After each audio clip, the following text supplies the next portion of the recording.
Le 11 novembre 1918, l'armistice est signé avec l'Allemagne. C'est la fin de la Première Guerre mondiale.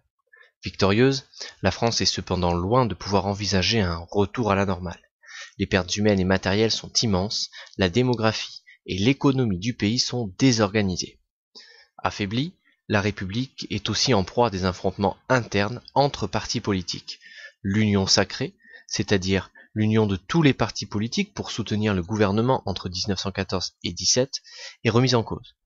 Georges Clemenceau, président du Conseil et père de la Victoire, réprime les grèves ouvrières et il est pour cela critiqué par la gauche et les syndicats. C'est donc dans ce contexte que le congrès de Tours de décembre 1920 concrétise la scission de la SFIO et conduit à la création du Parti communiste français. Faisant évoluer les rapports de force sur la scène politique, cette création ne permet cependant pas à la situation de s'améliorer, et c'est dans un contexte d'inquiétude sociale liée au chômage et à la misère provoquée par la crise économique de 1929 venue des États-Unis que la République entre dans les années 30. Impuissante, la classe politique subit les critiques de la population alors que les gouvernements se succèdent sans trouver de solution durable à la crise que traverse le pays.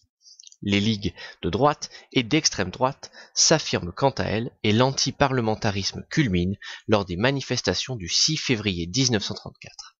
Le gouvernement est alors poussé à la démission.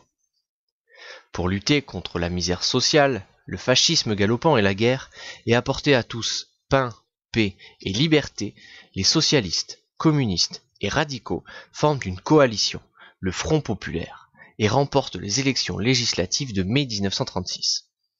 Pour répondre aux attentes ouvrières exprimées par des grèves spontanées, le gouvernement du Front populaire, mené par le socialiste Léon Blum, entreprend des réformes sociales sans précédent. Les accords Matignon conduisent à une hausse des salaires et une reconnaissance du droit syndical. Par ailleurs, la semaine de 40 heures est instituée et 15 jours de congés payés annuels sont instaurés. Malgré la liesse des premières heures, la crise économique se poursuit et le pouvoir d'achat continue de baisser. Confronté à des divisions internes, le Front populaire est critiqué par la droite, qui lui reproche ses dépenses sociales. Blum démissionne en juin 1937.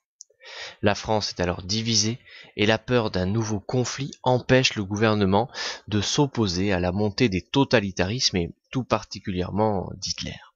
C'est donc une France réformée mais mal préparée qui déclare la guerre à l'Allemagne le 3 septembre 1939.